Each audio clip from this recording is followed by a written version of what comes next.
Our next speakers are Dr. Kevin Young, Dr. Joanne Ho, and Dr. Sophia Benjamin.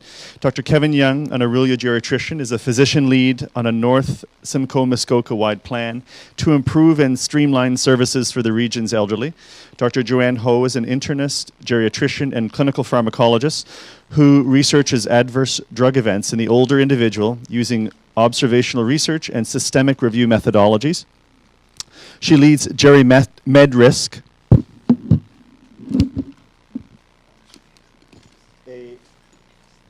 this one working? Yeah. A geriatric pharmacology and psychiatry consultation and knowledge translation service for clinicians in the Waterloo-Wellington region. Dr. Sophia Benjamin is a geriatric psychiatrist and medical educator. She is a co-developer and the geriatric psychiatrist at GeriMedRisk. Dr. Sophia Benjamin's research interests include systemic reviews and knowledge translation. So welcome them up to the stage.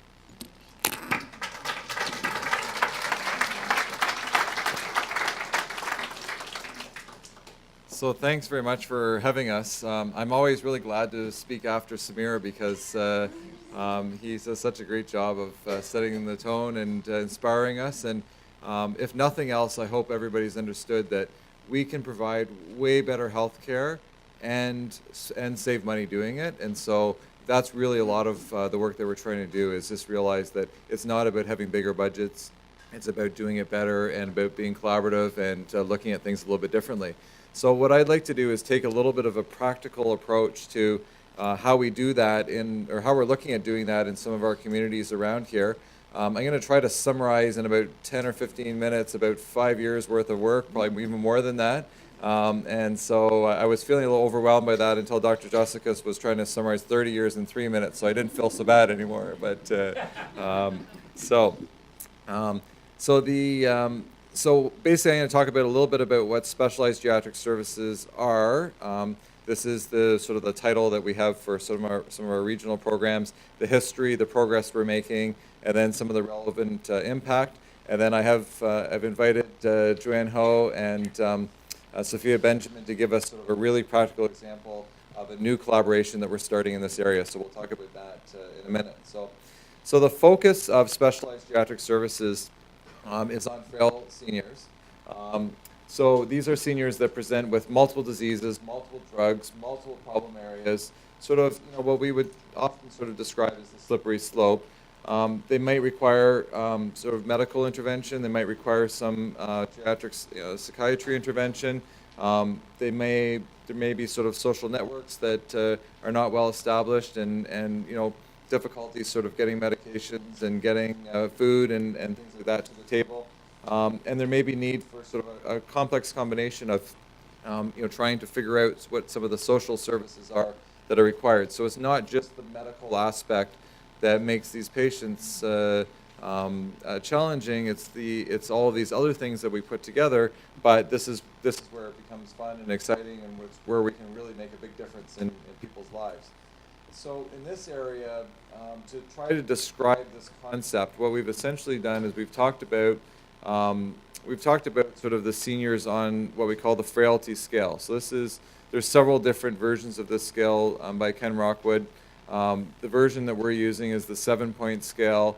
And so we're looking at sort of patients for this program starting from what we call number 4 on the scale, which is sort of apparently vulnerable. So although not sort of completely dependent, they may complain of being slowed up or have some disease symptoms.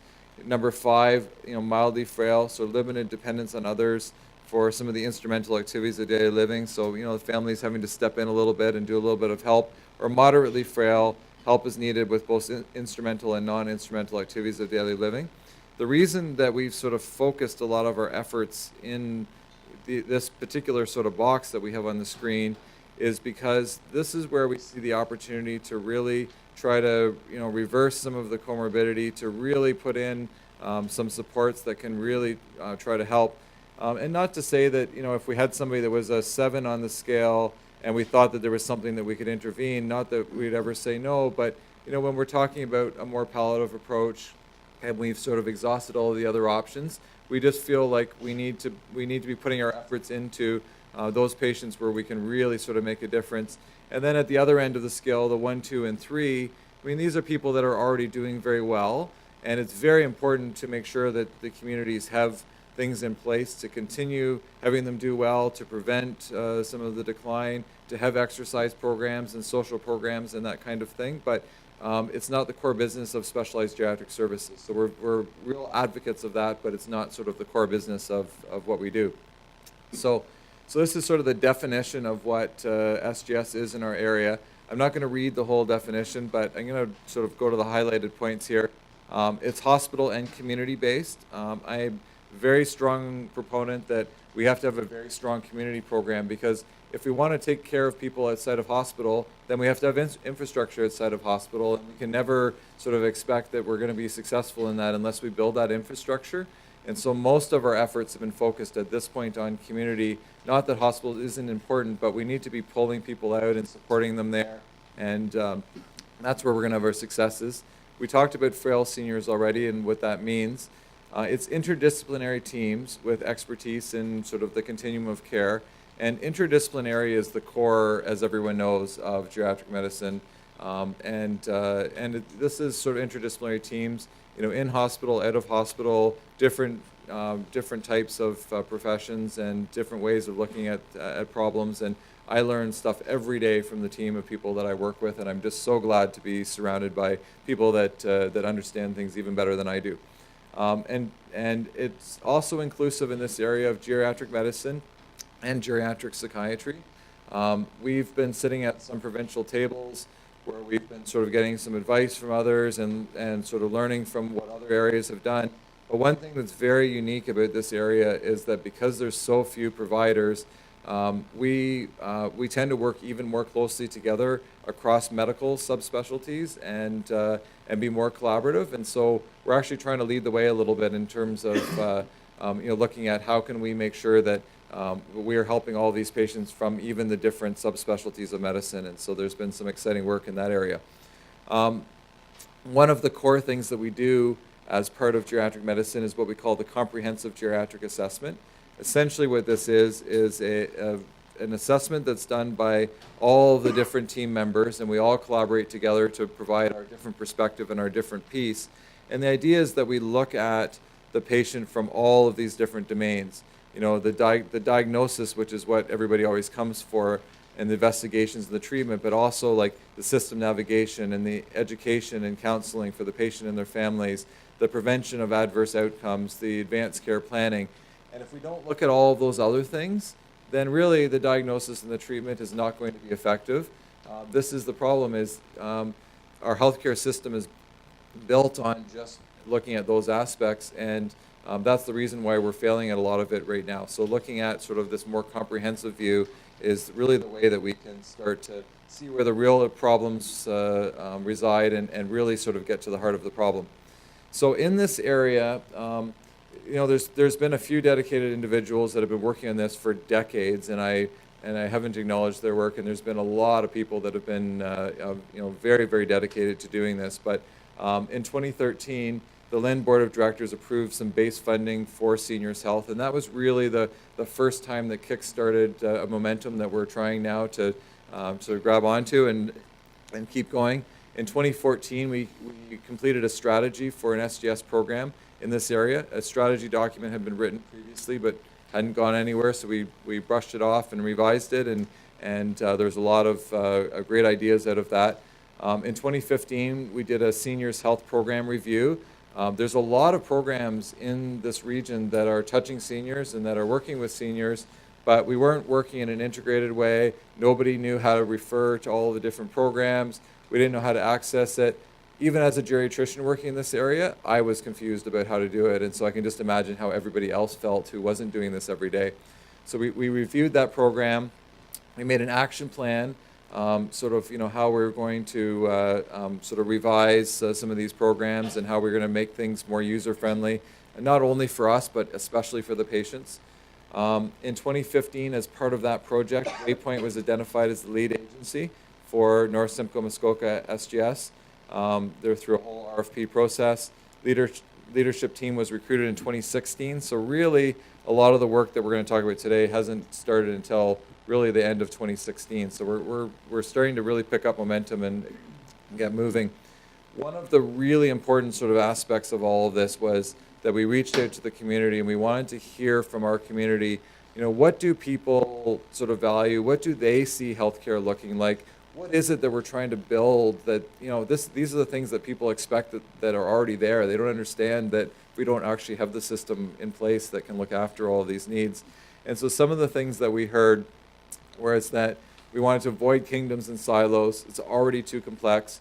They want it to be coordinated centrally, but make it locally managed. And that message came through loud and clear time and time again. People sort of had this expectation that these services, they wouldn't have to travel sort of, 2 hours to get these services. They'd be available in their community, that there would be some expertise that could be plugged into, but these things would exist. And so a lot of our model is really looked at, how can we augment what's already going on in the community? How can we simplify it? How can we not come in to take things over, but just to sort of help fill the gaps and really sort of work together with each community to sort of say, how can we move towards a model that is going to better meet the needs of our seniors? And so that's very, very much what the philosophy of our program is.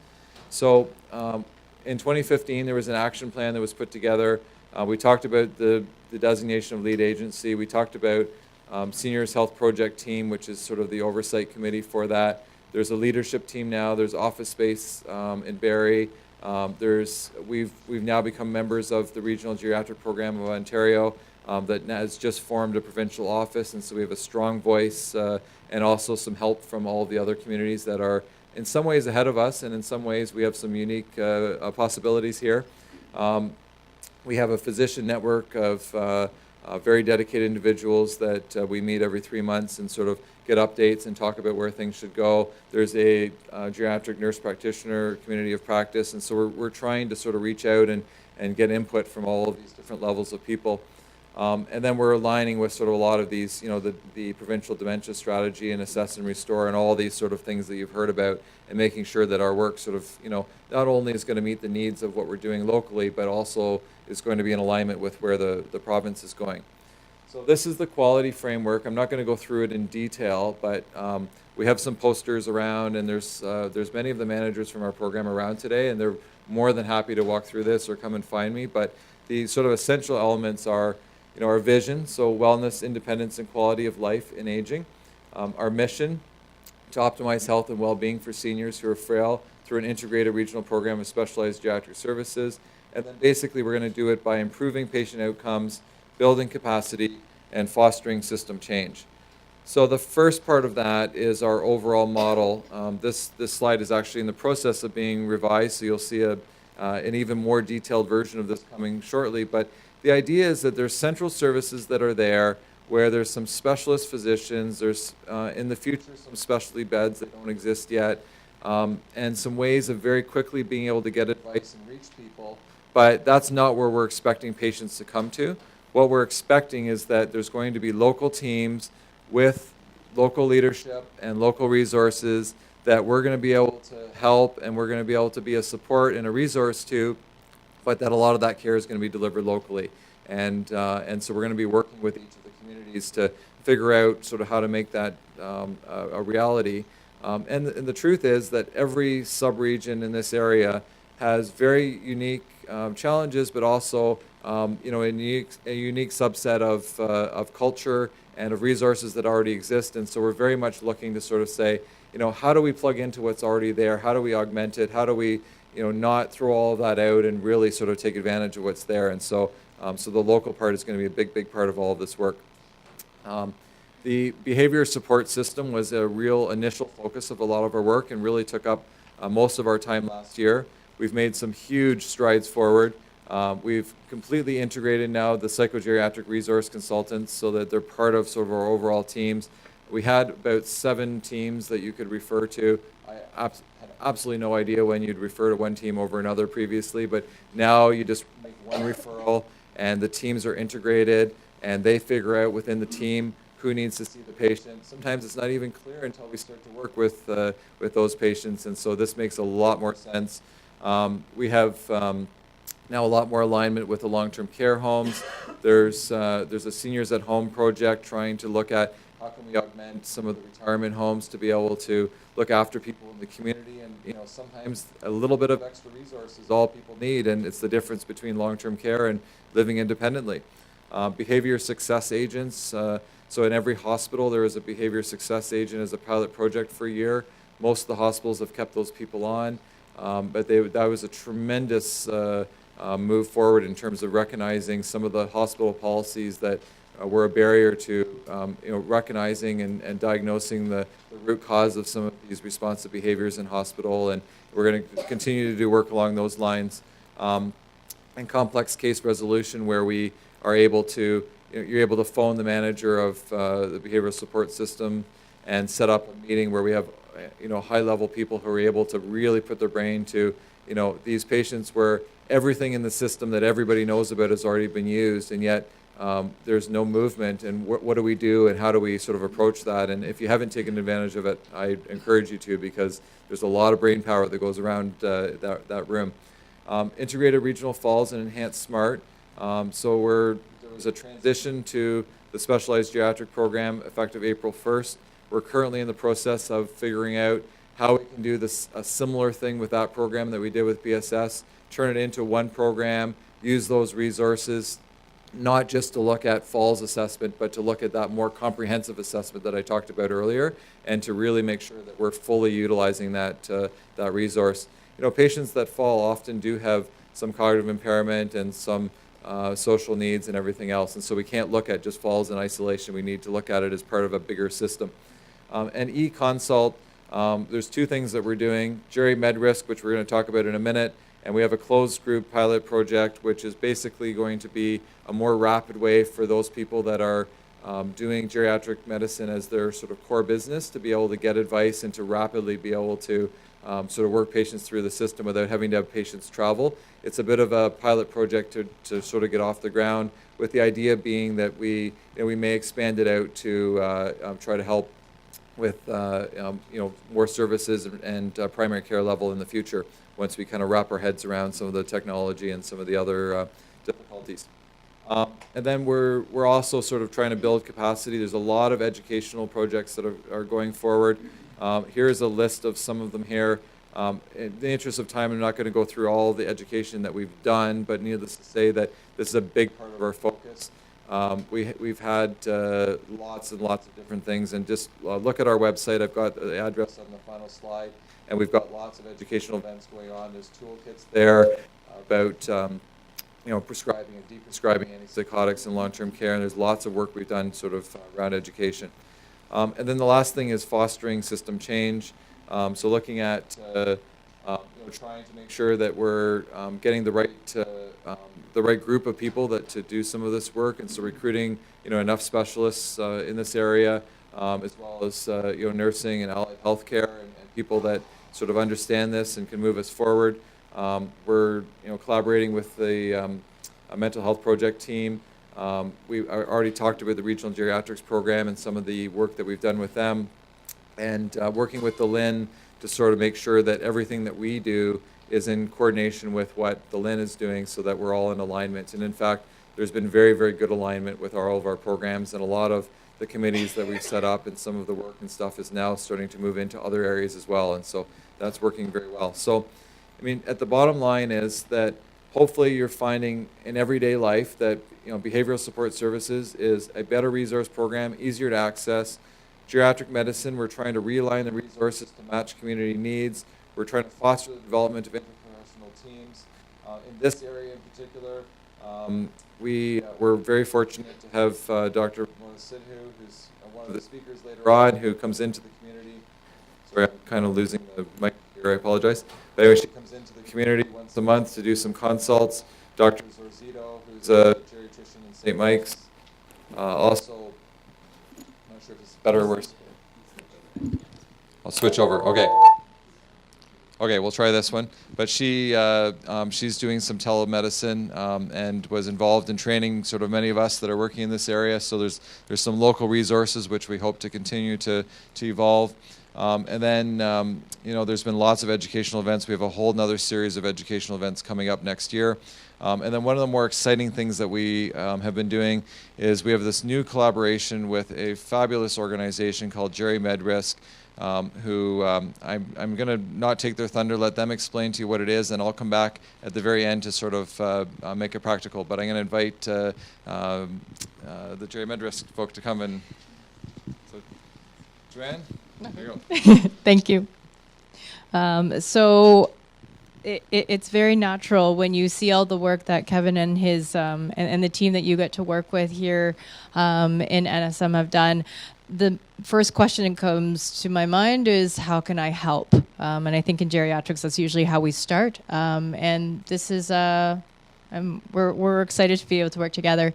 There's just a very quick session. I know that it's going to be a bit of a whirlwind tour. We're going to talk about Jerry MedRisk, present some preliminary results, describe a case example, talk about a capacity building, practical considerations, and then talk about how we can potentially, how we're hoping to help each other here. So here's some disclosure slides for myself as well as Sophia Benjamin, who's coming up next. Nothing from commercial interests. But we are funded by nonprofit, so these are disclosures. I'm happy to talk about this offline, but I'm cognizant of time. So it's short and snappy. They're all healthcare organizations, nonprofit, academic institutions. So here's our senior, our patient's in the middle, and there's the primary care physician. Maybe they have one pharmacist, but sometimes they have multiple pharmacists. And then they have a few other comorbidities. How many of you here have had a patient that looked like this and have multiple specialists hopefully on their team? Exactly. And so when we're prescribing, hopefully people are talking, right? Hopefully they're talking to each other. Hopefully it all comes back to primary care. If the pharmacist has some questions about, are you sure you want to prescribe that anticoagulant for the person that just had a GI bleed and whose kidneys aren't working so well? Who are they talking to? And hopefully the primary care physician or clinician, nurse practitioner, is cognizant of all these details. Sometimes it gets complicated, and sometimes it's hard to prescribe for your older patient with so many medications and so many comorbidities. And after a needs assessment, as well as some preliminary work, that's where we came up with Jerry MedRisk, which is an interdisciplinary telemedicine, geriatric clinical pharmacology, and psychiatry consultation service for clinicians, so for you guys. We use primarily e-consult, but for urgent cases, just like the Ontario Poison Centre, there is always just pick up the phone and give us a call. Sometimes we might do an e-visit as well, but most of the time we manage most of the cases through e-consult. And for more urgent cases, not overdoses, because that's the Ontario Poison Centre. If you just have I just want to know what's the maximum dose for this patient with all these comorbidities, just give us a call. So how it works is you have your senior, your older patient, and then they have their local team. That team can be a geriatrician, it can be a family doctor, can be a psychiatrist as well, could be a nurse practitioner, and also a pharmacist. And if they feel that they have a question, they're not really sure if it needs a full-on consult, or maybe it takes about 2.5 hours for them to actually see someone in person, and e-visit isn't something that they think it really needs, then go ahead and send us an e-consult. And we are a group of geriatric pharmacists, geriatric psychiatrists, so Sophia Benjamin, geriatrician, as well as clinical pharmacologists. And we are here. And we promise to provide a coordinated consult, so one letter from all of the specialties, if they require all of them, back to you, as well as some geriatric drug information materials.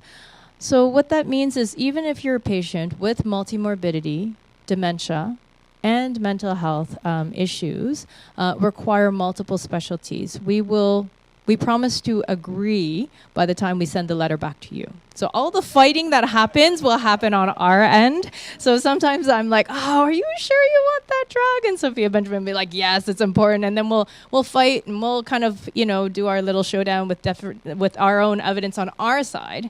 But we promise that it will be all in agreement by the time that we send it back to you. And we usually do so with a response back within 5 business days. And really, it's we have had some impact on wait times to specialists, but really it's for those quick questions, those I'm not sure if I need a full consult kind of question, especially when it comes to medications. From our pilot in the past 8 months, which is just concluded, we're just doing some kind of more further analysis.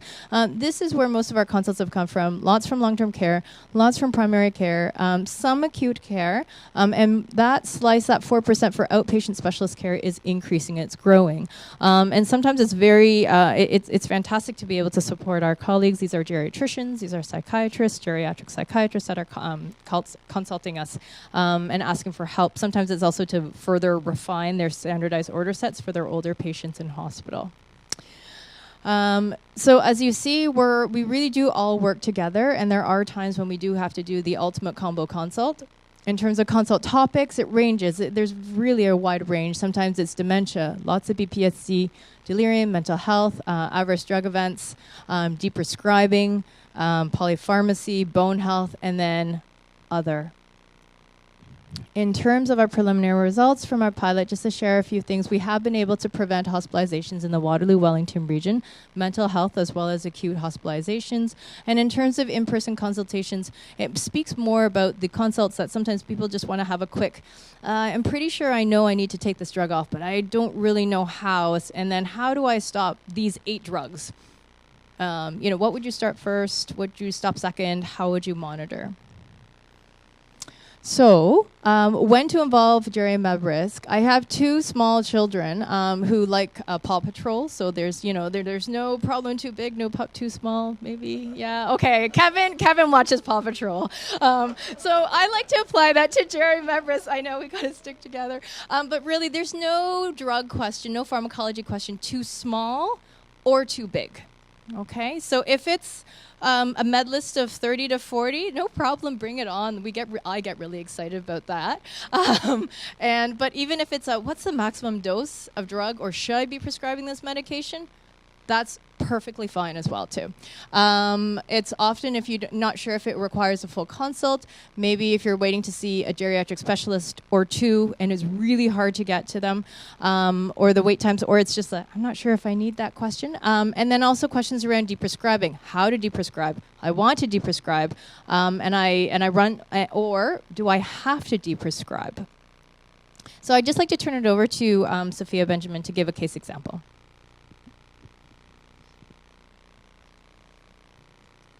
Thank you. So I'll jump right into the case. I just wanted to walk you through what happens at our end. So Joanne talked about how the organization works.